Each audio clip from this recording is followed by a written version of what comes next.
အားလုံးပဲမင်္ဂလာပါကျွန်တော်ခုပြပြပေးမယ့်အကြောင်းကတော့မဲဆိုင်နဲ့တက်ချီလိတ်မှာရေကြီးနေတဲ့အကြောင်းဖြစ်ပါတယ်မဲဆိုင်မြို့ဘက်မှာတော့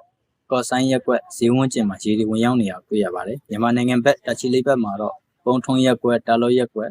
မာကာဟူခန်းရက်ကွက်ဝန်ကောင်းရက်ကွက်နဲ့နှင်းစီလန်မြင်းစုလန်အပါအဝင်တာလော့ဈေးအကြောင်းလမ်းဘက်မှာရေတွေဝင်ရောက်နေစေဖြစ်တာတွေ့ရပါတယ်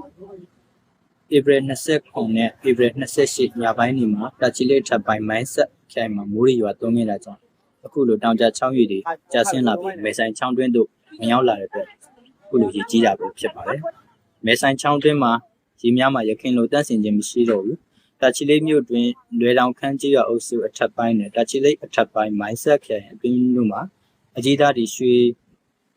တူးဖော်မှုတွေရှိတာကြောင့်အဆိုပါလုပ်ငန်းခွင်ကနေဆွန့်ပစ်ထားတဲ့ဓာတ်တထုတွေဟာမဲဆိုင်ချောင်းတွင်းသို့ဝင်ရောက်နေတာရှိပါတယ်။ဒါကြောင့်ဒီရေကိုထိတွေ့မယ်အခုရေကြီးနေတဲ့အချိန်မှာထိတွေ့မယ်ဆိုရင်ကျန်းမာရေးဆိုင်ရာထိခိုက်ဝယ်ရှိတယ်ဆိုပြီးတော့ထိုင်းနိုင်ငံဘက်ချမ်းကတော့ထုတ်ပြန်ထားတာရှိပါတယ်။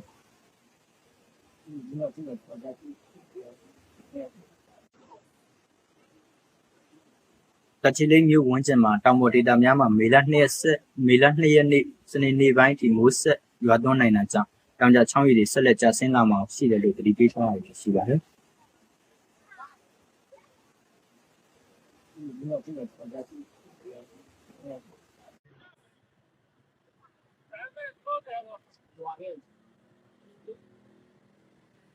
တော်ပြီအကောင်နည်းနည်းလေးဝယ်ပဲတော့